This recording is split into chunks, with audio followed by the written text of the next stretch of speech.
On this episode of Still Loading, why was 7 afraid of 6? Because 6 ate everything.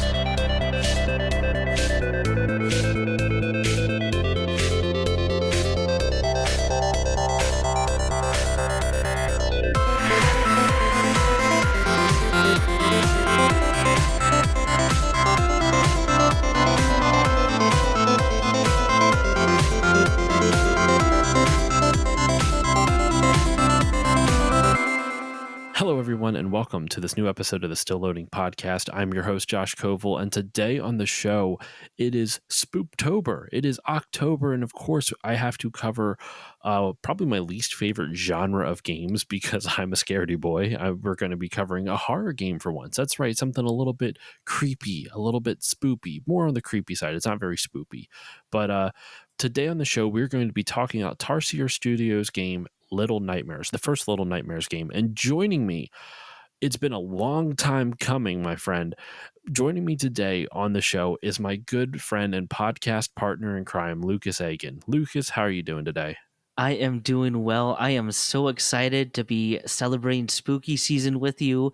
Spooktober? Even though this might not be your favorite genre, I am super pumped to talk some Little Nightmares. I'm so excited to have you on, man. We've been trying to get this to happen for a little while, especially since you were so kind enough to have me on your show last year at one point. I forget. I think it was actually fall of last year. And so I tried to get you on for Pokemon earlier this year, and just, scheduling things didn't quite work out and all that good stuff. We both, we work full-time jobs. Life gets in the way, but life also finds a way. And so finally joining me for this episode is you. I'm excited to have you on. I've been looking forward to this. And when I asked you to send me a list of some of your favorite games, you included Little Nightmares. Now, I had never really heard of Little Nightmares until you talked about it on your show. You had, I believe, one of the narrative directors, right? Correct. Yes, one of the narrative directors for this game. I think for the second one specifically. Was it Dave? Was it Dave Mervick? It was. Yep. Okay. Yeah. So I loved that episode, and so I was not surprised when you put it on your list, but I still had yet to play it. So after you suggested a whole bunch of things, I'm like, oh, this is perfect. This is a creepy game just in time for Halloween, just in time for spooky month, and so why not cover it? It seems like it's just the right amount of spook for me, and it was. I really enjoyed my time with this, and it wasn't too creepy, but just creepy enough. And to kick off the episode, I want to hear from you, Lukas. What is your experiences with this game? Like, how did you kind of first get into it? What was your earliest memories of playing this? I know it's not that old. It makes it sound like it's a nostalgic thing, but how did you first kind of get into this game? I first heard of it just through watching one of my favorite YouTube Let's Players kind of start the game. And immediately I was drawn to the atmosphere. I do like horror games. So I in the past, I've liked games from the Resident Evil series to like Until Dawn. So I kind of run the gamut from more serious horror to a little more fun, kind of like teen horror-ish. But I was telling you, Little Nightmares is probably my favorite horror series, full stop. And I just remember being super creeped out by the atmosphere, and I got really into the lore. Like, I think they did a really good job of teasing the lore and getting you really hooked on wanting to know more. And I love everything about this series. I concur 100% on the visuals and the lore and like the whole world building they do in this series, at least in this game and the DLC. And just to be clear, listeners, we will be spoiling the story of this game and the DLC. We'll start off with the gameplay first, but just so everyone's aware, there will be spoilers in this episode. So if you don't want to know the story of this game, I would honestly suggest going to play it first and then come back to listen to the episode. Normally I wait a little bit further in to be like, here's a spoiler wall, but I think one of the things they do really well in this game is tying the aesthetic and the world building so intrinsically into the story that it's kind of hard to separate, and I think it's worth it to give this game a shot. It's got a really fun, I shouldn't say fun, it's got a really good story, like a really interesting story. It's nothing any like crazy deep or complex on the surface level, but I feel like there's a lot of meat on the bone. Like there's a lot you can dig into with the themes of this game, the thematic material, as it were. So it's I definitely recommend playing it. It's only like a 4 to 5 hour game. It's a very short experience, but it is a very full game nonetheless. Like there's a lot of content within there. It doesn't feel like you don't feel shorted playing it. There's so much to get out of it, at least in my opinion.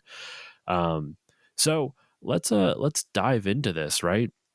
The game Little Nightmares is a puzzle platform horror adventure game developed by Tarsier Studios. It came out on April 28th, 2017 for PS4, Windows, and Xbox One.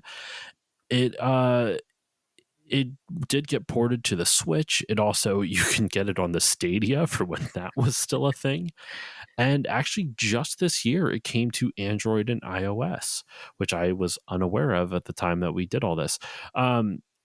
The What's interesting about this game, I think we should at least start off with like who like what's the premise of this game. You play as a character named Six, who is a 9-year-old girl who is barefoot running around in a yellow raincoat, and she awakens from a dream of a woman wearing a kimono mask, or a Mhm. kimono, or sorry, of a woman wearing a kimono and a no mask. I'm reading part of this off of Wikipedia just so people don't get shitty with me. Like it's a little bit more concise. And you only really have a lighter, and you have to sneak through the bowels of this massive ship called the Maw. And it's a big underwater vessel, and so the whole game, it rocks back and forth because it is kind of like a boat, and that does tie into the platforming mechanics and the puzzle mechanics that you will experience throughout the game. So you explore through this game and you have to find a way to escape, and that's pretty much the setup. But the world building of this game is just something to behold. And one of the things that the game developers really focused on was the visual aesthetic, and purposely intended it to be exaggerated, specifically. And I'm going to quote directly from Dave Mervick, the guy you interviewed. The mall began life as a wonderful piece of concept art and a dream of where all the worst things in the world could be left to rot.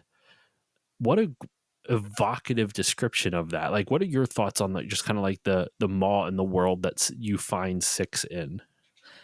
Yeah, I think that from the moment this game starts, uh, it does a great job being instantly creepy. The exaggeration within this game, I think, plays up without being silly or too over the top. Like it's over Hmm. the top, but in a really good way. And I think that uh, just being on the ship adds into this kind of element. Like, oh my goodness, we're stranded out at sea, which automatically puts in the back of your mind, oh well, there's no really escaping to land outside because now you're just stuck on this ship and you got to figure out how to make it through this journey that you're about to go on. So I think right from the beginning, the visual nature of this game instantly lets you know what kind of game you're in for. And I think within seconds, you know that you're in for a treat. Do you get the Tim Burton vibes from this that I did? I do, especially with some of the designs of the enemies. Yeah, for sure, I Hmm. get that. The apparently Dave Mervick doesn't like that comparison from what I've read in some interviews. He actually was like, I don't see it, but everyone keeps saying it. I'm like, well, it's not just Tim Burton, I would say. It's like Tim Burton with a little bit of an anime influence as well. Yep. Specifically, the thing I keep thinking about is like the one of the end chase scenes where a bunch of the patrons of the mall are chasing after you, which we'll get into. um the way they kind of animate them and the way they kind of look kind of reminds me of something out of like Spirited Away, Yeah, with I like get that. no I see that. face, right? I'm not off with that, right? No, I see that for sure. I see that. Yeah. Yeah, that's the vibe I kind of felt throughout this whole game. Like it's Tim Burton meets Spirited Away, sort of, but it's definitely its own thing. Like he was afraid that, I shouldn't say afraid, but he felt like it was enough of its own thing that it didn't warrant the Tim Burton comparison. I disagree. I think it's Tim Burton inspired, but it's definitely still its own thing. Specifically with the way they design everything, where all the enemies and the rest of the world that is kind of that the world that's out to get you. If you notice, it's a little bit like all the enemies are round almost, like they're not, and they're round and kind of fleshy. And Six is in this bright yellow raincoat, so she sticks out like a sore thumb compared to the gray background, but also even just visually, like she is kind of more triangular or more angular shaped. So she, not even in just color design, but also just the actual geometry of her character, she has a different style of geometry than the rest of the world, and she kind of sticks out from the rest of it, and that was intentional. They were trying to make you feel like you're not meant to be here, like you're not part of whatever this world may be. They also, you mentioned before, Lucas, about how like the exaggeration isn't too far. That's kind of intentional as well, in the sense of where one of the things they were really trying to aim for was, it's supposed to make you feel like this is what a kid would think. Like if a kid's Right. retelling a story, it's a lot of polarization. It's the best thing in the world, or it's the worst thing they ever saw in their life. If it's either the scariest thing ever, or it's the happiest joy they've ever experienced. There's nothing in between with all that. Uh, and even in the way that they designed the game, where another quote from Mervick, it should be a place where you don't know what's around the next corner. It might be the worst thing you can imagine, or the most fun you've ever had, or a weird mix of the two. So they were very intentional with how they designed this world, um, both visually and obviously even in terms of gameplay, where the way they kind of craft the puzzles, where I feel like there's a really good balance and a good juxtaposition of the tense horror moments and then the lesser or the more calm exploratory moments. What are your thoughts on all that, though? Do you think they were able to achieve that aesthetic of the kind of world from a kid's view, and the whole juxtaposition of the extremes? It's either the happiest thing in the world or the saddest thing in the world. Yeah, I do. It made me think back to when I was a kid, and you think, especially when you're in an unfamiliar place, your mind can make things seem far worse than they actually are. So it makes perfect sense to me that if you wake up, you're looking around, you don't recognize anyone or anything. Especially a young child, adults can seem scary, and so that's why I Mm-hmm. think to me, it was super effective to have uh, what we would recognize as normal jobs or normal scenarios be just absolutely grotesque and unfamiliar and scary to Six. So I think they really nailed that on the head, and I think tapping into that, and if because I definitely thought of it when I was playing the series, makes it that much more effective to me, and I think too that juxtaposition that you're playing this kid and you realize you're helpless against everybody else because you're not as strong, not as big, and you're already intimidated by what you see. Mm-hmm. All of this just adds into this feeling of helplessness. And in some of those sequences, when I think this game is at its best, it's terrifying because you realize like there's no recourse. This isn't Resident Evil. I can't fight back. It's Mm-hmm. run and escape or I'm dead. And I think that primal fear just I think they unlocked that really well. Primal Fears was another really big influence on this game too. Like just being scared of everything, and like the way they show the characters in this, with all the different bosses that you end up facing, like the chef, Mm. or like the patrons at the very end. Oh my I goodness. I can't. What's like the first? It's not really boss. They kind of have like boss puzzles, kind of. I'm trying to remember what the first like boss of the game, quote unquote, is. There was like the leeches with the lights and the janitor and Oh, the janitor. Oh my god, the janitor. Ah, that's who it was. the janitor was super well done. That scared the ever loving shit out of me the first time I played it, dude. The oh my god, the like the first time you see him, because you go into like this orphanage type of thing, like there's a bunch of kids asleep, and so you are exploring this area, or you're exploring the mall, and you find this place, and then all of a sudden you see someone like kind of come in the door. You're like, what is that? And its head is so disproportionate to everything else.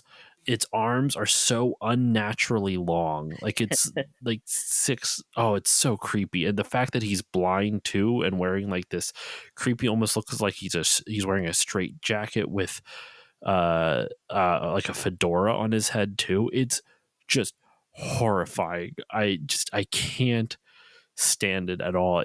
It the first time I saw it, it scared the shit out of me. Yeah, that whole sequence made me hold my breath at times where I'm like, oh my gosh, please don't hear me. Like, please don't smell me. Don't, please. It's insane. The creature design in this game, I cannot stress enough, is like so good. Like top notch. It's I mean, not to sound cliche, it's literally the stuff of nightmares. Like if I dreamt that stuff, oh my gosh, please no. Like they do a really good job morphing what is a person into something truly monstrous, and the janitor might be the best example of that in this game. That and the twin chefs, are pretty horrific as well to witness or to stumble across, especially because the way they, like, you see them like preparing food, and they are, it looks like their faces are melting, and you find out it's kind of just like a mask that they lift up and eat underneath, so you don't know what they actually look like, but you see this grotesque version of whatever it is on the front, and I'll be honest, it kind of looks like a skin mask, you Mm-hmm. know, the texture that they choose for it, it is so creepy, so horrifying. um just it's well done. Like you said, the visual aesthetics, and the reason I wanted to start off with the visual aesthetics is just because I feel like that's the first thing I noticed about the game. I think the puzzles are decent, and we'll get into some of the puzzles in a little bit, but the visual aesthetics of this game are just absolute, like, bar none. It's just so good. The janitor, the twins, the chefs, excuse me. There's even like you'll come across. You mentioned before leeches. The leeches are like a great introductory enemy. They don't move too fast. You can dodge around them pretty easily. It gives you that. It teaches you a little bit of how you may have to run around in a space and dodge things, and so it kind of gives you, it lets you practice using the world's physics that they've built for you. Because so the way this game plays, I guess we should have said this at the top too. This is a 2.5D side scrolling ish puzzle platformer. Right. Sometimes you run towards the camera, sometimes you run away from the camera. Would you say like a good comparison, maybe not quite as long in terms of level design, but a good comparison in terms of camera would be Super Mario 3D World? You know what? That is a pretty good comparison. Yeah. It's not quite like that, but like especially when in like 3D World, when you get to the more sides, like straight up side scrolling levels, not the kind of isometric camera that the first couple levels start off as, where like you can run towards the camera and there's like hidden secrets over there at times and whatnot. It's kind of more similar to that. It's like a hybrid between the isometric camera, that it's kind of like that free roaming exploratory stuff in Mario 3D World, Mm-hmm. and then the more restricted 2D camera in Mario World, in Mario 3D World, excuse me. It kind of reminds me of a combination of those two, because you're definitely not quite on a perfect 2D angle, but you're also not quite at that full isometric exploration type of camera. But the camera does, I mean, it plays a lot into like the finding puzzles and secrets and stuff like that, because there's a lot of stuff that the devs use that is hidden off camera that you can only see just by knowing the limitations of the camera and trying to figure out ways to get around that, if that makes sense. It does. Yeah, and I think you're right. The semi exploration is kind of fun. Um, I will say, and if I'm remembering this correctly, the controls aren't as tight as other platformers, which I think both works for and against this game. Uh, Mhm. I think in one sense it kind of adds to the effect a little bit because uh, it just makes things a little more tense, a little more stressful. But there were moments where I felt like I had done a sequence in time and it definitely didn't register. And so sometimes I was like, I feel like I made it through that run, but that's okay. I'll go back and do it again. But I think on the optimistic side of looking at it, it does kind of add to the imperfection of six, and that like you're not a hero, like you're not like a superhero in this world, if that makes sense to you. Yeah, it's you're not a superhero both in terms of where the game begins and even where the game ends, kind of. Like Oof. you're definitely super, sort of. We'll get to that in just a moment, but it is it, it really does a good job of making. I never thought about that, dude. So the whole intention of this game is to make you not feel like you're a part of whatever this world is, and it does that literally the entire way through the game, both in the beginning and the end, and they present it in two extremely different ways. Yes. Yeah, it's funny when you were mentioning that on the surface this seems like a pretty simple game. Man, the more I kept thinking about this game, there was all the levels I started to think about, and all the themes and how they kind of played into everything from the plot to the gameplay to the way six is presented at the start and the end of this game. It's insane that like I don't know how deep the developers intended for us to get into it, but I went down a rabbit hole for this game. I got to tell you. I'd be curious if you know more about the. I mean, I'm sure you do because you've played the second one. I have yet to play it, but I do own it. I have it for my PC, so I could play it, and maybe we'll reconvene in a year and to cover Little Nightmares too. But there's a lot of thematic material that is meaty in this. Like, there's so much that you can dive into. And before we do that, what I do want to talk about is just some of the gameplay elements in Mhm. this. We've touched on it, we've danced around it, we've talked about the different types of movement or camera movement, but realistically, the verb set that six has is you can either walk or sprint or kind of like run/sprint. You can pick up objects, you can throw objects, you can grab onto walls for the most part. It depends on if there is something to grab on. I would say the game is pretty it's designed very well in the sense that it's not just like arbitrary which walls you can grab on and which you can't, and it's not Right. like one wall is colored a different color than something else and that's how you can grab onto it. It's specific items, like you'll see lots of like like pet crates and stuff like that, and you can climb up the fences that are on the doors of the pets crate because you are a kid in this adult world, and that has both benefits and or advantages and disadvantages. Advantages meaning it's easier for you to hide, but disadvantages where if you want to get a key off of some nightstand for one of the puzzles, you have to find a way to climb up there because you can't even jump and grab onto the ledge because it's too high for you. You're not tall enough. Um, so six has all those different abilities so far. Like I said, you can also climb, you can climb up things, you can grab onto things and hang on them, you can swing depending on the thing that you're hanging on to. You can push things, you can pull things. It's just a lot of interacting with the environments around her, and for the most part, most of it is like pretty clear and cut, like what you're able to interact with and what you can't interact with.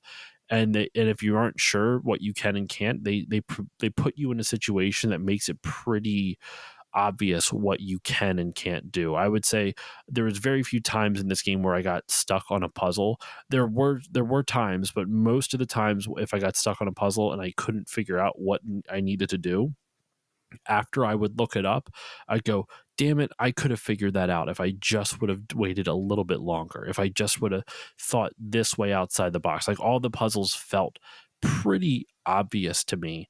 But I'm going to throw it over to you, Lucas. I've been talking so much on this already. Are Mhm. there any puzzles that stick out to you? Are there any personal favorites throughout this game that you enjoyed? My favorite sequence, and full disclosure, this came from the DLC, but my favorite sequence might be the one with Granny, and I I just have a thing with like underwater monsters Hmm. that I just find creepier, right? Because you can't see them, and Yep. like the idea of like an underwater anything jumping at me and just like that's how I die is like terrifying to me. And I think the fact that this terrifying demon granny is just under the depths of the water trying to knock your whatever you're floating on either break it or just knock you off, and if you fall into Yep. the water you can't outswim her. Like that entire sequence I think just stuck with me because A, it played on a fear of mine just in real life, and B, just the fact that yeah, you can float and you got to be careful because if she knocks you off you're done. Hmm. You just can't escape then. So that I think is the standout for me. The janitor sequence I think is also amazing. It's the realization that the janitor is blind but can smell you and hear you, and like just the whole trying to sneak around. It's those two I think are my favorites of the game. And that sniffing sound, man, will Oh, stick with you. oh, When you hear him sniffing, it is nerve wracking. It is it so is. uncomfortable. It is. It was one of those things where I was literally just like pausing and been like, I don't know why I'm holding my breath. I'm not in the game, but it's creepy. Yeah, you're right. That noise. No one play that for me around me. I will scream. It's super uncomfortable, man. It for me, I think what I like the most are the puzzles where you are the granny was actually a really good one. It was nerve wracking, and yeah, she's from the DLC, but still, it's still all part of the game. Like I said, we're kind of touching on all things with this game, and we'll go through all the story for the main game and the DLC towards the end. Just in case anyone who is still listening who has not gone to play it, I give them a little bit of a more softer spoiler wall than the normal hard one. But yeah, Hmm. anyway, um, I really enjoyed a lot of the there's like one, I believe it's also in the DLC, where you play as a little boy and there's all those gnomes and you have to collect gnomes from different parts of the mall and Uh, bring them back to like put them into to have them put coal into the furnace into the yeah put coal into the furnace so that way it can essentially make the steam engine work a little bit harder, and then you can get up to a different level that you couldn't get before, because mhm. then you can use, it's not meant to be an elevator. It's like a trolley on a set of like treads or something like that that's going up and down. It's not really a trolley. It's like a bucket, whatever. But you can use that bucket to climb up to the top, and you explore left and right all over this. Like when you get to this area in the first time, when you get to the area with this furnace the first time, you have a couple of the gnomes. And actually, I guess for those who don't know what the gnomes are, there's these little tiny dudes in pointy hats, and they're kind of adorable. They're not friendly, but they're also not aggressive or evil Right. or anything. They're just kind of there. They run away from you more than anything. They're scared of you more than you are of them. Um, and maybe that's for a good reason later on. Uh, so you have to collect a whole bunch of them so that way they can come back, like I said, and put a bunch of coal into the furnace. And once you get there, you go back to the direction you came from, back to the left, and then you can climb up to different spots and find different gnomes in different areas, and you have to collect them and then have them follow you back. And I really enjoyed all that because it was a combination of, there's those horror moments, but there's also lots of good puzzle platforming moments that don't necessarily require any twitch reflexes. It's just figuring out the pattern or figuring out the order in which you need to get things. Hmm. And I really enjoyed all of that. I would also even say, even though it was one of the tougher sections for me, the chef section was super fun. Like it was a really fun combination of kind of scary, but also like just fun platforming where you have to basically get a key from one side of the kitchen and traverse all the way back and hide from them. And like you said before, Lucas, like you can't attack anyone. There's nothing you can really do. You just have to keep on pushing through and hope that none of them get to you first. And so I really enjoyed that section a lot. You can hide under tables, you can Nope. climb up bookshelves. Like there's so many, like there's so much for you to interact in the world in here. There's like hidden areas where I believe some of the achievements are like there's a bunch of like little lamps that you can light, and the lamps are kind of cool because they act as like unofficial checkpoints. So if you do Right. die, you get an earlier checkpoint than what the game normally would have given you if you found this extra lamp, which is kind of a cool reward for exploration because it takes too much away from it if you don't find it. It's not like some big extra secret, but it's super handy if you are stuck on something and you found that lamp. Now all of a sudden you don't have to go through the whole level again. And Right. I'm all for games where the reward for exploration is basically less of a punishment. Like you took the time to poke around our world. Thank you for that. Here's a little something on the side. And it lets you get back to the spot you're stuck at a little bit quicker, which at the time this comes out, let me see, about 3 weeks ago, I had a whole rant about FromSoft games, kind of about like checkpointing. So this is kind of apropos for that. But yeah, I really enjoyed all of that. I'm trying to think of like some of the other puzzles that I really liked. Are there out of the different bosses that you kind of face, between the chefs, between the janitor, between the guests, between the lady or the granny, or the shadow children, or any of the ones from the DLC? Is there any that you particularly enjoyed? I think the janitor, um, just for the totality of the gameplay and the design, really does stick out. Like, to me, the janitor could be its own star villain in another property. Like, it's so creepy to me. And I think that sequence is so well done and sets the bar so high so early in that game that the Hmm. first time I remember going through, I'm like, oh my goodness, I'm like, how far am I in this game? I'm like, if that's not even close to the end game, what's in store? Like, what's coming next? Like, it did a great job just making me go, oh, take a breath, man, because the rest of this game's about to get crazy. um I did like the sequence with the lady, and also I also like the sequence with the lady just with some of the details in the background. When I went through it a second time, just to try and in my mind connect lore, which I'm sure most of it, who knows if it's right. Anyway, there's some details in that sequence that, if you can take the time, maybe on a second playthrough, to go look at, there's some cool stuff there in the background. But yeah, those two I would say, and like I said, the granny is still just a standout. I think that entire level was so well done and just preyed upon my fear. That one's not fair, but that's okay. Nah, I mean that one. I think the reason I like the granny and the actually, sorry, why would you say it's not fair? Because it's part of the DLC, or No, just because it preyed upon my fear. Like, that's an easy answer for me to say okay. because that one was But no, always I going to think be up there. but I still think that's a good section for it because I mean, it's not even like it didn't prey on my fear, but it is still a great section because it's a good combination of what is the risk reward factor of like looking at a route, seeing how long you have before the granny will come and bump you off the thing, or can you swim over there before she'll get to you.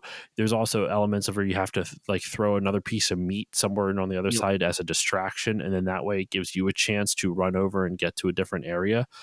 The one spot that I got stuck with in there, and this is one of the ones where I was mad that I had to look it up, was where you get to the very end of like kind of this area and you're on this like not scaffolding but like a platform or like a dock type of thing, and she is just like like ripping the dock down or trying to rip the dock down, and what you're supposed to do is push the TV off of it into the water. Hmm. And I couldn't understand what I was supposed to do. I'm like, do I stand on top of it? I didn't think that you could push the TV for some reason. To me that wasn't obvious, and Right. I but I don't think that's the game's fault. I think I was just dumb. Like I knew you could push stuff. So why would I purposely wait for the lady to like rip the support beam out and have the TV fall in the water, because then I'm going to fall in the water too. Like, it doesn't make any sense as to why I would do that. Like, why didn't I just think that you could push it when I literally was pushing stuff before? I don't know. I felt stupid for that one. Yeah, um, I don't think you should feel stupid. I think if there's one downfall in this series, I think it does trust the player to know what they've learned along the way, but it also doesn't sometimes make it obvious, as I think it probably should, that the solution is A. Like in this case, pushing the TV into the water. Like there are moments like that where I think they could make it clear that it doesn't necessarily feel natural the first time you get there, and that is somewhat annoying to me, right? Like I never want to lose a level because I get to a point where I'm like, wait, what am I supposed to do? Like I'm okay with trying something and failing the first time, but I do dislike that feeling of I'm just standing here. Like what's next? Like what's the well, next objective? I think you're being too kind to me on this one, because if you look at that segment, right, where the lady's like ripping, it's terrifying. She's like ripping this thing, like her arms come up from the depths, and all of a sudden she pops out of the water and is like screeching and ripping this thing off. It's terrifying. So if you can't stand on there because you'll fall into the water and the TV will electrocute you when it falls into the water, so that's a no go. You can't stand on top of the TV because it's not like that thing's going to float, so that's a no go. Your only other options are to jump somewhere else, or what other parts of your move set do you have available? You can't climb up anything. You can't, if you run and jump somewhere else, there's nowhere really else for you to hide, so that's also a no go. Additionally, she rips off the platform for you to climb up that you climbed up on. So if you do jump off, you can't get back up there. You're screwed. Um, so there's really not much you can do other than push the TV off. And instead of like just looking at all the different verbs that the game gives me to try out, I was like, duh, I don't know. And then I looked it up, and then I felt really bad. But if you really think about it, if it takes you that long to figure it out, just look at the verbs that you're given and try everything. I literally tried everything except pushing, because I forgot I could push items. The only thing I think I can say, if this is even a thing, which I don't think I'm correct with this. This is just me saying a what if scenario.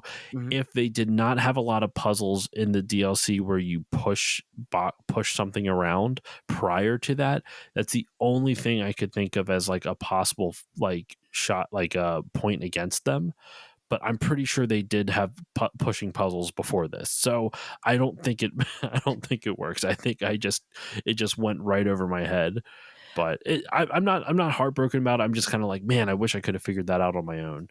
I will say, like the first time I played through that sequence, it like seeing the granny just like charging toward you, ripping up everything, did make me freeze for a second. I was like, I was like, that's not good. Like, What do we do here? I don't know. which I don't know what that says about my survivability in an actual horror movie scenario, but yeah, there was definitely that moment of just like looking at her going, well, I think I'm screwed. I mean, I would have felt the same way, man. I would have like I think I froze. I'm like, I don't know where to go here. And I think that the game does kind of want that in some instance, where for like you to fail in that one, because the penalty for failure isn't that much of a penalty. Right. You go back a little bit in the level, and it doesn't take too much time to get back to the spot where you died at. So I never really minded that. My own personal favorite kind of boss-ish area was the guest area. That Ooh. left such a lasting impact on me, and we can use this also as the transition into talking about kind of the story and thematic material throughout the game, where and I think the guest area kind of final section really epitomizes a lot of the thematic stuff, or at least is a good example of the thematic thrust of the game, Hmm. where a lot of the things with the game, it's covering a variety of different themes and topics and whatnot, but one of its big focuses is greed and gluttony, because basically what you find out through the mall, and this will tie in with the guest area, listener, I promise listeners, this will tie into this final segment of the guest area that I was talking about. But as you're exploring the mall as Six, you do see, like, the chef is constantly preparing food. Like, everyone seems to be preparing for something. And as you're going to the guest area, as you start out the guest area, in that it's like the fourth level, you can see the arrival of guests boarding the mall. And they are these, like, grotesquely disfigured people who are very overweight, um, walking aboard, and you don't really know what for, but they kind of look like zombies almost. They're not, but they're kind of walking just like they're just in their own space, kind of thing, like their own Right. headspace. And when you finally see them, they're at this banquet and just devouring. Like, it once again, to lend to the Spirited Away comparison, it looks like how Chihiro's parents are eating, and when they get turned into pigs. Spoiler alert for the first, like, 10-15 minutes of Spirited Away. But they're eating very, like, greedily. And so in this segment, when you are escaping, one of the patrons sees you and they want to eat you so bad, they jump out of their chair, and not just jump, like, they fall onto the table and off the table onto the floor, and start crawling across the floor after you, and they're fast. Yep. And it is terrifying. And all these people, remember, listeners, I described the chefs as people who kind of wear, like, skin masks almost. All of these people look like that too. Like, the people of this world all look grotesque and all have some type of horrific mask that they're, like, hiding over themselves. Some people wear the no masks, like the lady does from the dream we talked about earlier. Like, it, and this final segment of the level is where you're just running away from this human mass of flesh. I'm sorry, that's such a disgusting description, but that's the way it's presented in the game. It really Um, is. that sounds like a metal band. Human mass of flesh. Meh, meh, meh, meh, meh, meh, meh, meh, meh. I don't know if I'd listen to them, but they're chasing after you and you have to escape. And the one, actually, when you do escape, because they're reaching so far out, they fall off of the platform they're on and they fall to their death, like just one of the patrons. It's a really, like, tough scene to, like, it's scary. It is legitimately scary. Just all of these people chasing after you, and the sounds they're making of them eating and then chasing is just horrifying. Did that level impact you at all, or was it just me? It impacted me a lot. Yeah, it's grotesque, and it really this game and that sequence really helped kind of drive this home in my own mind. Really, it made me think a lot. As you were saying, greed and consumption are two of the biggest themes here, and first of all, just seeing like these deformed creatures just want so badly to eat you, right? And in theory, Six is just a kid of them, right? In theory. So like the fact that they just see Six and they automatically just there's no thought to caring, there's no thought to anything humane. It's just the need and the desire to consume has overtaken them, that their first thought is to try and chase you down and eat you. Like, that's horrifying, it's scary, and it's troubling on a lot of levels the more you want to think about it. Yeah, that scene, I think, really encapsulates that this game is more disturbing the more you think about it. What's even more messed up is that in that moment, if you think about it too, they have a whole table of food in front Yes. of them. Yes. And that's not enough. They want something live. Like, Yep. and it does even tie into the fact, though, like, if they're willing to eat her, and I think it's actually pretty well done foreshadowing to the finale of the game, where maybe Six isn't actually human, or whatever they are, Right. whether they're human or not. Like, maybe Six isn't part of whatever thing that they are. I mean, obviously she's not. She was imprisoned at the very beginning and she has to escape. But it is a very unsettling moment of the game, and it gets more unsettling at the very end. So I think we can go into the story here. And there's not like a big deep story in terms of like how many different plot points there are or anything like that. But I think there's a lot of stuff to dig into with kind of the thematic material with it, which I keep referencing. So you play as Six, like we've mentioned before. As you're exploring the mall and trying to find a way to escape, periodically you will be basically like paralyzed by hunger. You will hear Six's stomach just growling and just churning, and she keels over because she's in so much pain from being so hungry. And the first area, you see someone who must work at the mall. It's like a cafeteria, almost like an employee cafeteria, throw her a piece of bread Mm-hmm. and she eats it, and that's how she survives the first little bit. Like someone who works at the mall sees her, takes pity on her, and throws her a piece of bread, and you eat that, and then you can move on to the next segment. The next area, I forget, you end up eating some pretty nasty stuff. Like you end up eating like more and more grotesque things, if I remember Right. correctly. Like one of it's like a raw piece of meat later on. Yeah, there's a raw piece of meat. I think you end up eating like a rat or something too. Yep, that's right. It's like a raw piece of meat, then a rat, and then what it finally turns into, and this is like not, it's technically foreshadowing, but it's so heavy-handed, and it's meant to be heavy-handed. I don't mean that as an insult, where you fully understand what they're going for with this, because Six is steadily eating more and more grotesque things, and it makes you a little uncomfortable. Like I didn't realize how that it put me on edge, but it did, just a slight amount. Where you're like, all right, she really just like chowed down on that rat without even like cooking it. Like there was no, it was so unceremonious and almost like wild, you know? Mm-hmm. And so at the, I believe it's at the end of the guest area, right before you get to the fifth and final level, the ladies' quarters. There's a gnome that you've befriended the gnomes throughout the game. Like you can hug them, Yep. they'll follow you around. Like you can have this friendship with these little gnome guys, and you're keeled over in pain from hunger, and one of them offers you a sausage. Like it offers you food, and Six doesn't take it. She pushes the food out of its hand and just eats it right there.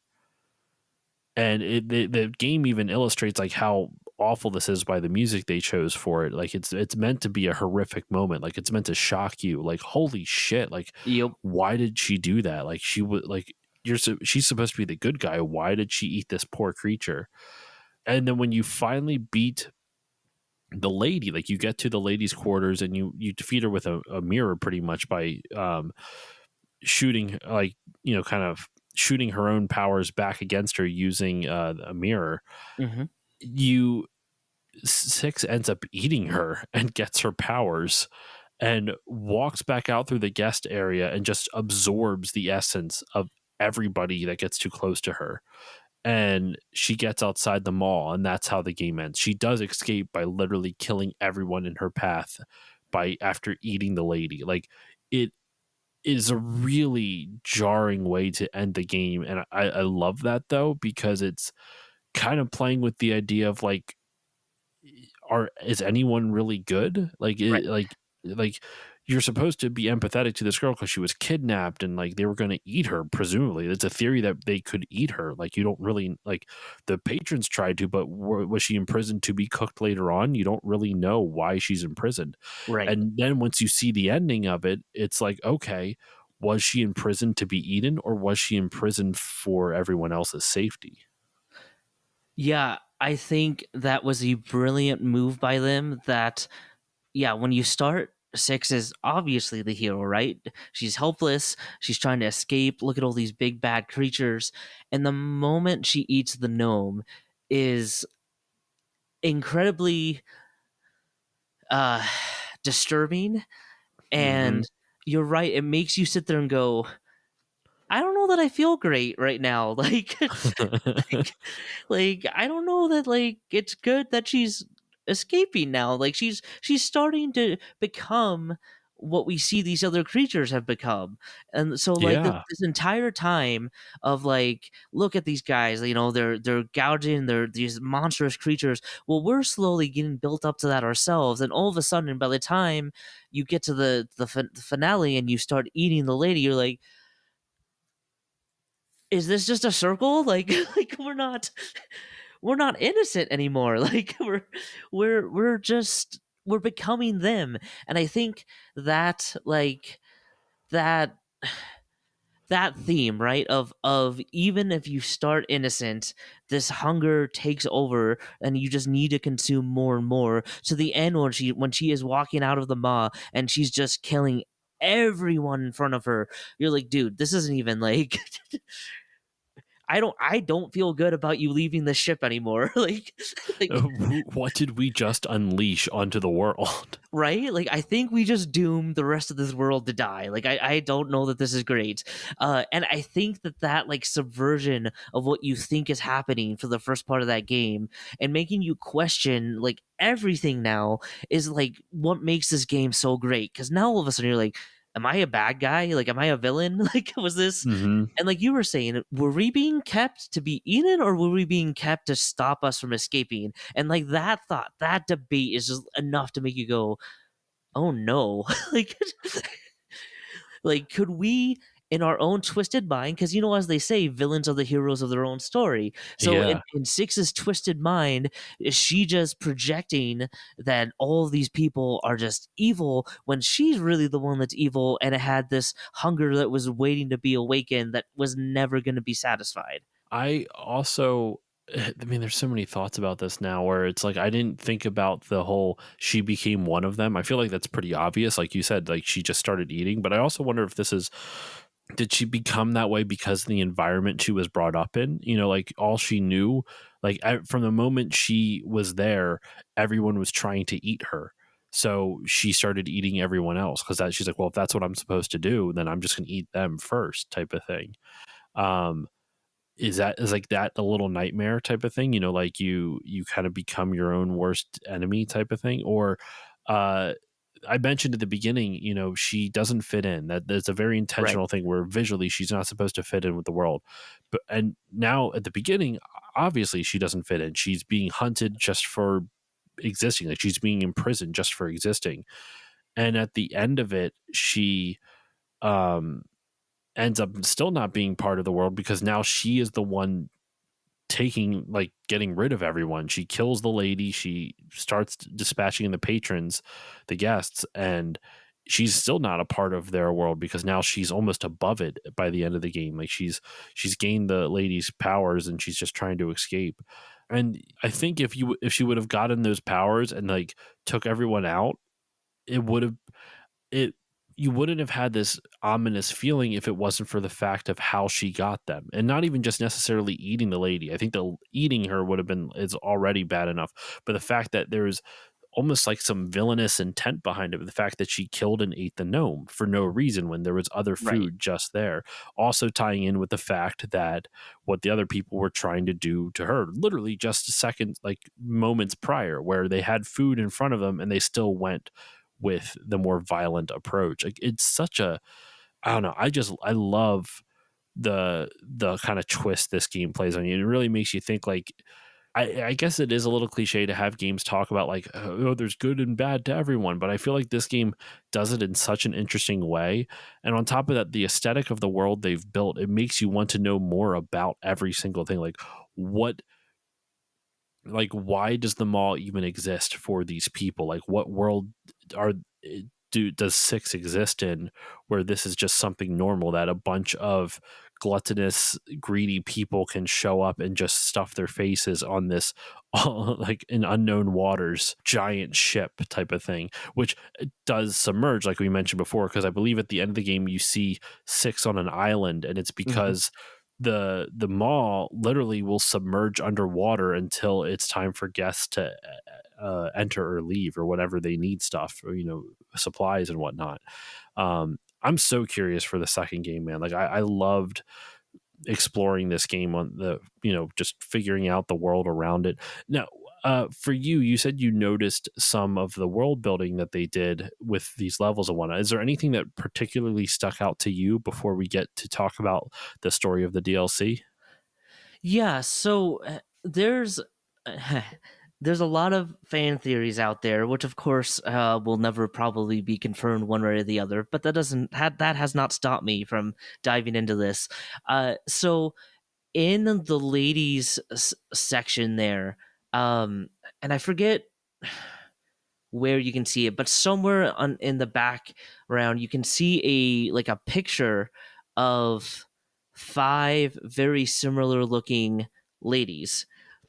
Hmm. And so there's this fan theory that there's this really vicious cycle that six might, because six has essentially become the lady in terms of powers by the end of this game, that each successive lady consumes the one previous to her, just continue a very bad and ominous cycle, which I think is pretty interesting. I know that's all coming mainly from that picture, but it is interesting, right? That Hmm. maybe Six's name is Six because there were five there before her. Um, I think stuff Yo. like that. At the near the beginning of the game, when you see a man who has hung himself, I don't know if you remember that. I do remember that Um, just keep that in mind. That's all I'll say. for the second game. Yeah, just keep that in mind. Okay. Yeah, so stuff like that where like very clearly they're either just playing with us or they're hinting at like a something deeper. If there was ever a series that I wish would blast out to multiple mediums and have like an anime, have more comic books. They did have a limited run of comic books. I don't remember how many issues there were. Books in and of itself. Like I wish this franchise would expand because I feel like there's so much there that you could take this in 10 different directions, not have to touch six, and still have a very compelling story. And I hope they do that one day. I mean, they kind of do it already with the DLC of this game, They do. where the DLC, we can use that as a great transition, Lucas. Thank you for that setup. We can we can use that as a transition into the DLC story, where you play as a little boy, and he is. Let's see. Does he even have a name? Do you know? Does it the Runaway Kid? Yeah, I think he's just called the Runaway Kid. So yeah, he's the Runaway Kid. He is also escaping, and what's kind of fun is as you play through the DLC, you experience a lot of the same levels that you see as six, but sometimes in different areas that six never got to. But you do cross paths with her a lot. Like there's a section kind of a little before midway through the game where you get captured, where six gets captured, and you see that one of the other people in the cells was the little boy. Was the Runaway Kid. So it's kind Mhm. of they kind of have this cool thing. Well, as you play through the DLC and you're finding your way through, and the second DLC, the Furnace, was the one I was talking about earlier that I really liked with the coal and the machinery. And you Mhm. have to recruit all the gnomes. Well, there's a juxtaposition between the Runaway Kid um and six, where the Runaway Kid at the end of as you play through the DLC or the three DLCs, he's befriending the gnomes just like Six was. He went through all the same horrific stuff just like Six did. And what happens when he comes out on the other side, though, is that he still wants to help. And versus where Six kind of gives into the evil, it seems like the Runaway Kid kind of abstains from it. And when you get to the final section of it, you in a level just called the Residence, you are exploring the lady's home and you have to kind of figure out the puzzles of her library and whatnot. Right. And what's interesting is that you once you solve it and you move on, the lady does basically get you. Like it's part of the story that you don't defeat her. Obviously, Six does. So like, what happens? Well, she kind of does a spell on you and turns you into a gnome. Mhm. And so that really makes you wonder, are all the gnomes just other kids who were turned into that by the lady? That's another question to ask. And I saw it coming from a mile away the moment he turned into a gnome. I'm like, you've got to be fucking kidding me. I was like, you've got to be kidding me. And they set it up so perfectly where you are the gnome that tries to give the sausage to Six, only to end up getting eaten by Six. And I was so mad. I'm like, you stupid Six, are you kidding me? He was a good boy. Why would you do this to a boy? It was like one of the most brutal endings to any DLC I've ever played. Uh, you're right. As soon as he gets turned into a gnome, I had that feeling of dread of like, oh no, like oh no, uh, and it's interesting because like through the entire DLC parts, once part two ended, and part two ends when you're on top of that elevator with the lady kind of rising up to her lair, and I sat there after part two thinking, well, the lady doesn't die here. What happens to the kid? And because like I had this like just that thought of like, well, like how have we not seen the kid later like on, right? Because we've seen now that they've crossed paths with Six. What something has to happen, right? They're gonna connect the story again. Yeah, as soon as he gets transformed, it's the worst feeling in the world. Like that was such a hard hit, even though you could see it coming. Like the way they ended it, I hate that. I hate that. I mean, that's a sign of a good story, though, man. It ends on something that, like, it makes you feel something. Whether you like the feeling or not is one thing, but and I think it has to be clear, like, it has to make you feel something because of a decision the story made, not necessarily because of how a story was told, if that makes Right. sense. Because there are movies and games and whatever with bad stories, and it doesn't really make you feel anything, which makes it even worse.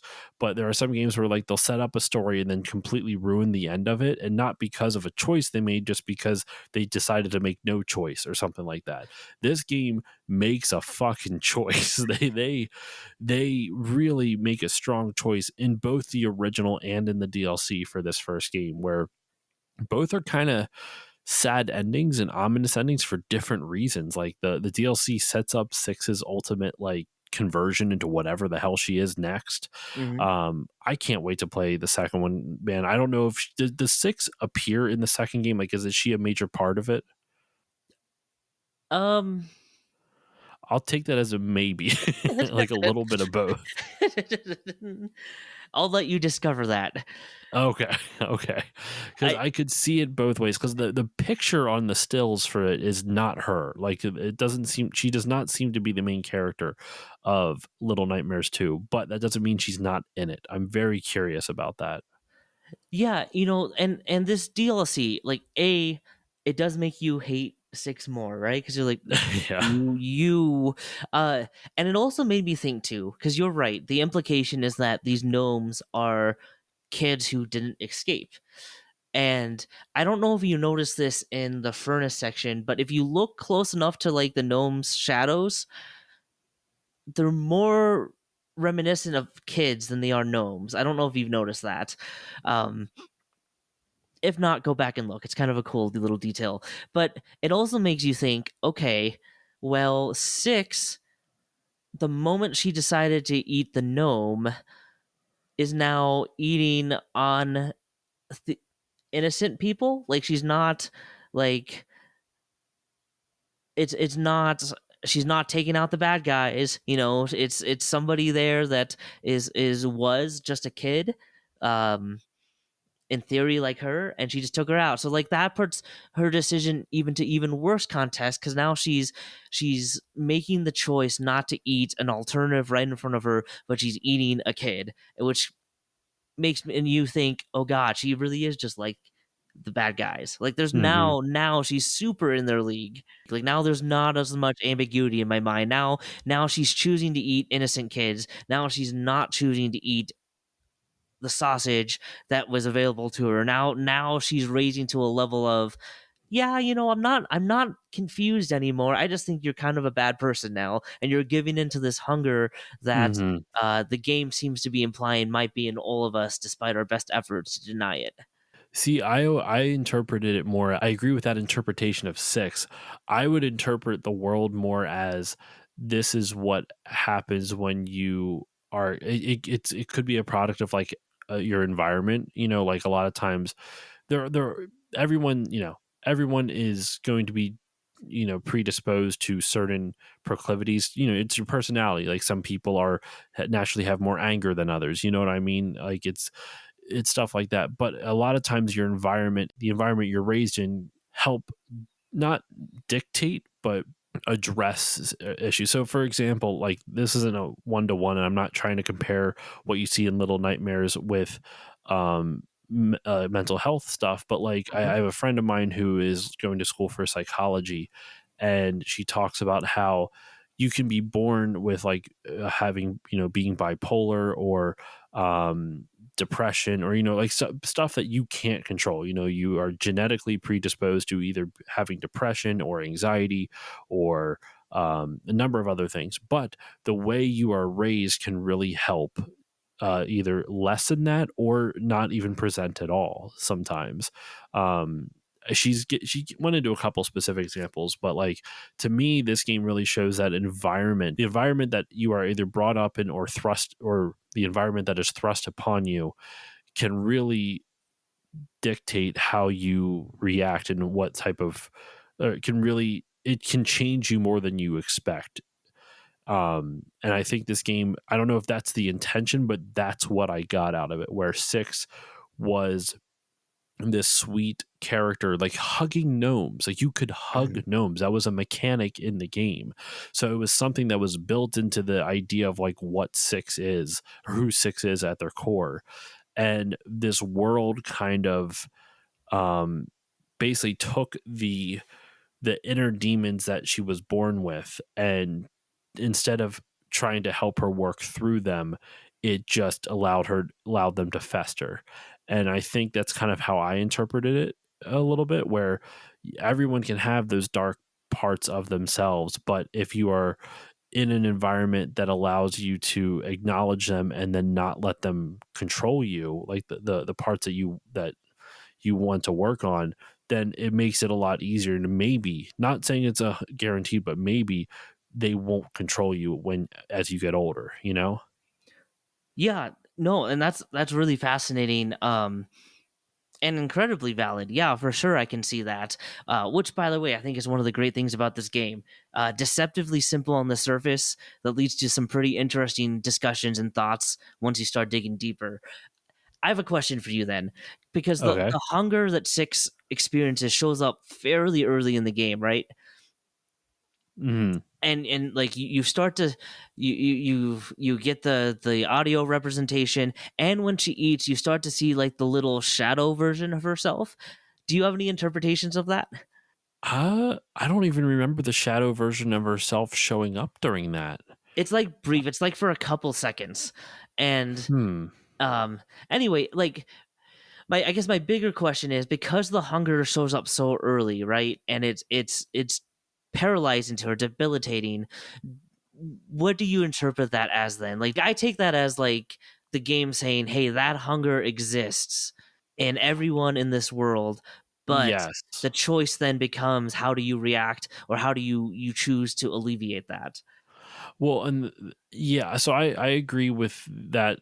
I agree with you on that. And I think it actually kind of ties into the point I was making before, where if you notice, like one of the reasons six turns out the way she does is because she has no one guiding her. Like the first time you get the hunger and you are fed, it's because someone takes compassion on you. And it's the only time in the game where six is kind of like a normal kid, you know?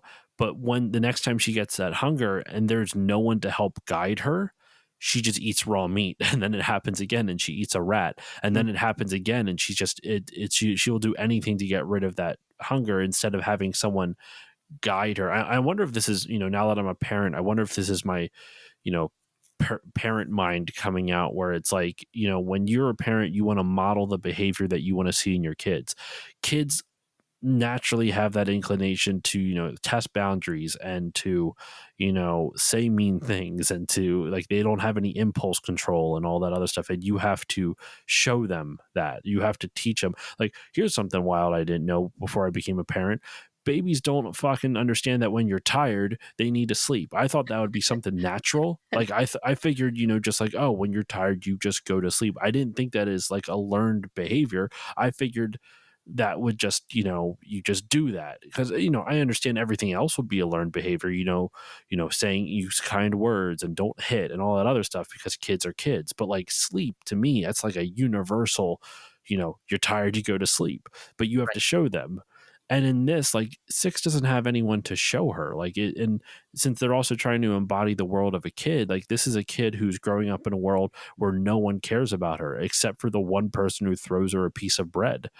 When you have a kid grow up in a world that doesn't care about them, what kind of person do they turn out to be? And I almost wonder if that's what they're kind of going for with this. It's like, this is a world that no one cared about her, and she just kind of adapted to it and did what she needed to do to survive instead of showing her a better way to do it.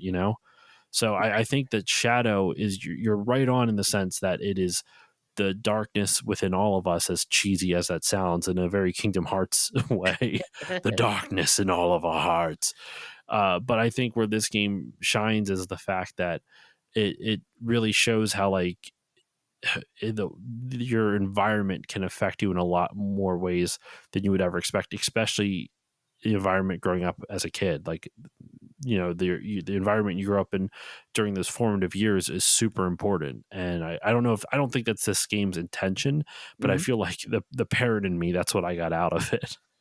No, that's really interesting too, because I don't have any kids, so I like that's a fascinating perspective that I never really would have thought about.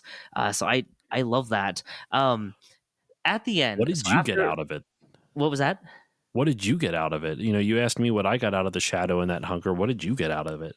Yeah, I took it as slightly more negative. that That's that fair.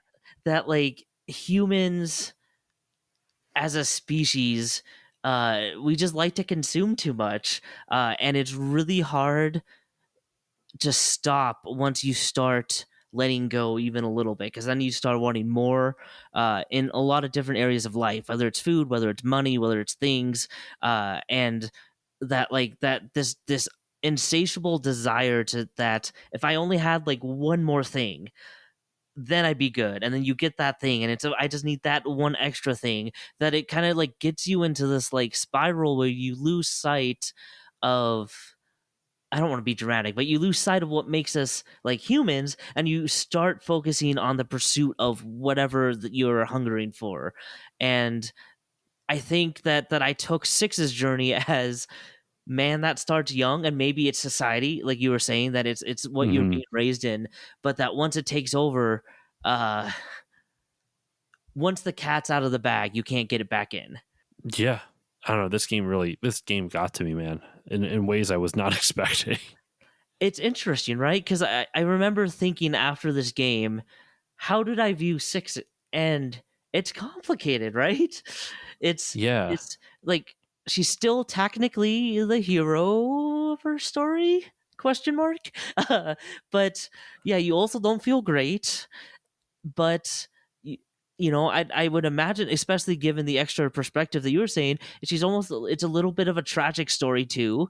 And so like at the end of the game, I sat there, I'm like, I'm not even sure how I view her or how to view her anymore, which I guess is a credit to the way they told this story. Yeah, you're not sure if you're still supposed to feel sympathetic towards her or be scared of the monster you unleashed. It's of the little nightmare that you've now unleashed upon the world. Exactly. And I have thought about like that last sequence after she has the powers, and like the optimistic side of me wants to be like, see, when you're empowered, like the nightmares of your life just fall away, right? You can overcome them. But also, to beat the evil of the world, do you have to become more evil? Because that doesn't sound great. Yeah, I don't, and to be fair, it doesn't even seem like she necessarily beat the evil. She just kind of escaped it, type of thing. Right. She if you can't beat them, join them. Unfortunately, seems to be the mentality of this. Real quick, something else about the development with this game I forgot to bring up before, but since we're talking about Six eating so much and the hunger she was feeling, this game's original working title was called Hunger. Hmm. And I mean, it makes sense. It fits with the themes of the game really well, with gluttony and greed and Six eating stuff and all that other stuff. But the reason they changed it was because of, back when this game was in development, which is wild to think about because this came out, like I said, in 2017. So it's been out for over 6 years now at this point, and they were worried about, when, during development, they were worried about uh the association with Hunger Games, not because of licensing issues, but because if you type in Hunger Game into a search bar to find their game, you're not going to find their game. You're going to find Hunger Games. Yeah, I find that hilarious. And obviously they didn't know this was going to be a franchise, but since it is a franchise, I think Little Nightmares actually serves better than Hunger. Because if they ever want to explore other themes, it would be weird to Mhm. have Hunger colon something else. It's honestly incredible what they were able to do, considering this was their first ever original IP that Tarsier ever made. Because I probably should have brought it up in the beginning, but they actually worked on games. A lot of them were like ports of Sony titles. They did Little Big Planet DLC back in 2008. They did Little Big Planet 3, which was, or they worked on Little Big Planet 3. They also worked on Tearaway Unfolded, which was the port of Tearaway to the PS4.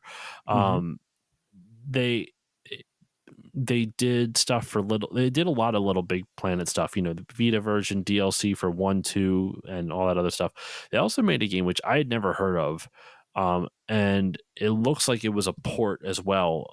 At least I'm assuming it's a port, called Ragdoll Kung Fu Fist of Plastic, and it's a fighting game created predominantly by an artist named Mark Healy while working for Lionhead Studios. I feel like I should know who Mark Healy is, but I do not, because he's got his own Wikipedia page. So how about that? But yeah, it was originally released on PC in 2005, and then Tarsier ported it over to PS3 themselves in 2009. So for the most part, they never really worked on their own IP. It was all ports of other stuff until Little Nightmares. And man, what a banger way to get like your first IP out there. Like, they created a series like right off the bat. It's really well done. Like, I'm consistently impressed by how well they did with just both the cohesive aesthetic that they chose throughout the entirety of the game, how that aesthetic feeds into the narrative so well, of like the world from a child's eyes and the exaggeration it is, and the everything's being everything's scary as a kid and what you need to do to survive. Just it really was a really well made cohesive experience. Like, I feel like everything complemented each other super well. And I guess this is technically my final thoughts on the game, even though I didn't even intend to kind of bleed into that. But it's yeah, I was so happy that I got to play this, even though I don't like horror games. I gotta tell you, Lucas, when I was playing this, I just was itching to play more. Like, when I beat the first game, I was like, man, it's already over. I beat it in one night. I guess I got to do the DLC.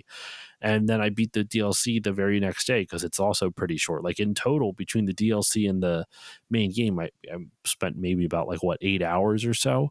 Mhm. Um, so I loved it, though. I really enjoyed my time with this, and it was just the right level of creepy, just the right level of scary. The visuals were unsettling enough where I'm like, yeah, this is a horror game, but it also was just fantastical enough that it didn't like completely scare me. So, dude, thank Mhm. you so much for recommending this. I'm really happy I finally got to talk about it. And before we wrap up, I want to throw it over to you again, Lucas. What are your final thoughts on this game? Like, what has it meant to you over the years, and any final words on it? And of course, what would you say to others who may not have played it yet, despite listening through all the spoilers of it already? Well, first of all, I'm so glad you liked it. I always hope when I recommend a game that people enjoy it. So I'm really glad that you really liked it. Uh, First, let me say I love the length. As somebody that doesn't have all the time in the world, or nearly as much as I would want to game these days, it doesn't overstay its welcome, which I think is a strength. I think the one of the biggest sins for a horror game is to try and extend past what feels natural, because then the game becomes more boring than scary.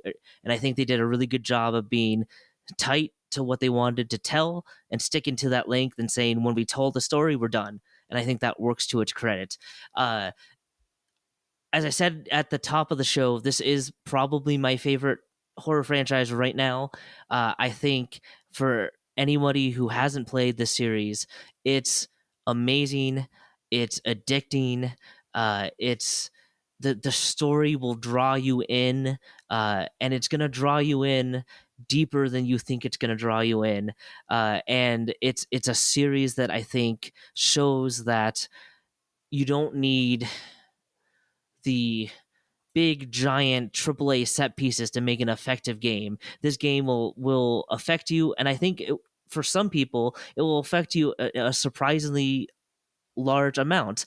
It certainly did for me, and I would just say give this game a chance. It's creepy. The monsters are worth the price of admission alone, I would say, just for the designs. I think you'll love it. Can't wait for you to play Little Nightmares 2. Not to mention, just kind of looking into the future of this franchise, Little Nightmares 3 is supposed to come out next year, which is only 2 years since Little Nightmares 2, which is Mhm. pretty unheard of in today's game cycle development.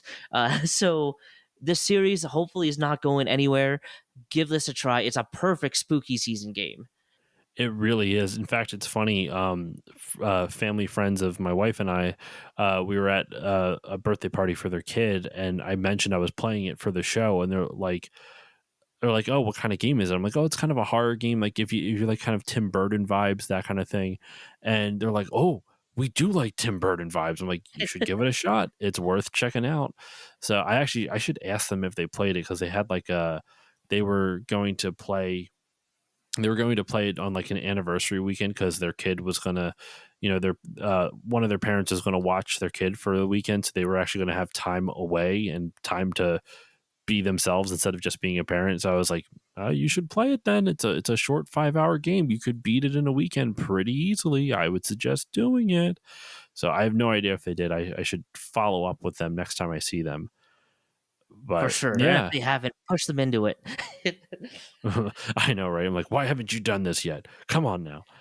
But Lucas, thank you so much, my friend. This has been a pleasure talking to you about Little Nightmares, getting all spooped up on Spooptober and spoopy season, and the amount of spoop I can get. I'm going to keep saying the word, but no, man, thank you so much for joining me. This was a lot of fun.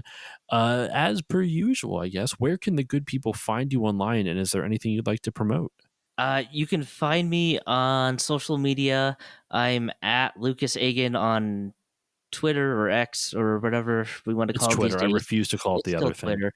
I'm at the Lukas Eggen on all other socials, and I promise you that's not an ego thing. Somebody just took my name on the other social platform. So whoever you are, other Lucas, darn you. Uh, you can listen to me on LAN Parties, which comes out every Wednesday.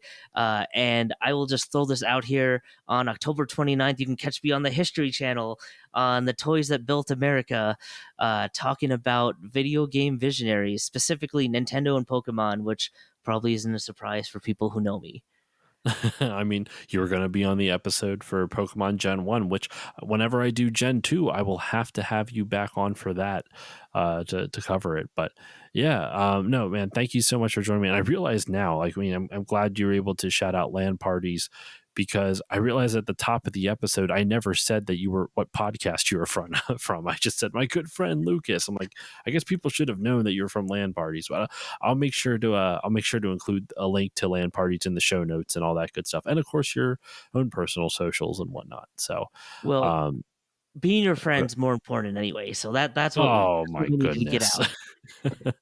Well, and listeners, if you want a good jumping off point for Lucas's podcast, LAN Parties, you can check out my episode with them, which was last year. But Lucas does amazing work over there, and it actually was him and his buddy Ryan from they both work for the Las Vegas Review Journal, and unfortunately, Ryan has moved on to different pastures. I'm not going to say greener because the grass is pretty green over there at LAN Parties as well, but um, uh, definitely go check out that podcast. I really enjoy it. As usual, for myself, you can follow me on Facebook, Twitter, Instagram, Blue Sky, Twitch, all that good stuff at Still Loading Pod. Pretty much at Still Loading Pod everywhere. Hive, though I never use it. But on YouTube, for some reason, it's at Still Loading Podcast. Well, actually, I chose at Still Loading Podcast because I had too many people trying to steal my name, so I just went with the full thing. Anyway, you can find me over there at Still Loading Podcast. If you want to support the show, you can give it a 5-star rating or review on Apple Podcast or whichever podcasting app you use. It makes me feel warm and fuzzy, and I like feeling warm and fuzzy. You can also support the show by going to patreon.com/stillloadingpod. For $1 a month, you get all the episodes a little bit earlier with better audio quality, as well as access to patron voting rights. For $4 a month, you get everything I mentioned prior, plus access to 2 mini bonus episodes every month. Those are range in topics from retro magazine reviews to music episodes where I focus on specific songs from a different console, like SNES selections or Genesis jams or something alliterative like that. You can get all that at the $4 tier, and there are 2 mini episodes every single month. For $5 a month, you'll get everything I mentioned prior, plus access to Still Bonding, which is my James Bond podcast where me and a bunch of friends bond over 007. At the time this episode comes out, the most recent episode to drop will be A View to a Kill, which is over 3.5. It's about 3 hours and 20 minutes long. So there's a lot of content there for you. In fact, if you like James Bond, even if you don't, go check it out because all those episodes are hella long, and A View to a Kill is, I want to say 13 movies into the series, so there's 13 episodes, and all of them are a minimum of 2.5 hours, so there's a lot of content out there for my $5 patrons. But anyway, that's my Patreon, patreon.com/stillloadingpod. But of course, I want to shout out my friends over at the Bit by Bit Foundation. The Bit by Bit Foundation is a nonprofit organization whose mission is to put video games and video game consoles in the hands of kids receiving inpatient care at hospitals. So if you want to support them, go to bitbybitfoundation.org and consider donating. And that is all the time I have for you today on this spooktacular episode of Still Loading. Lucas, thank you again for joining me, my friend. Of course. And with all that said, everyone, thank you all so much for listening, and I will see you all next time.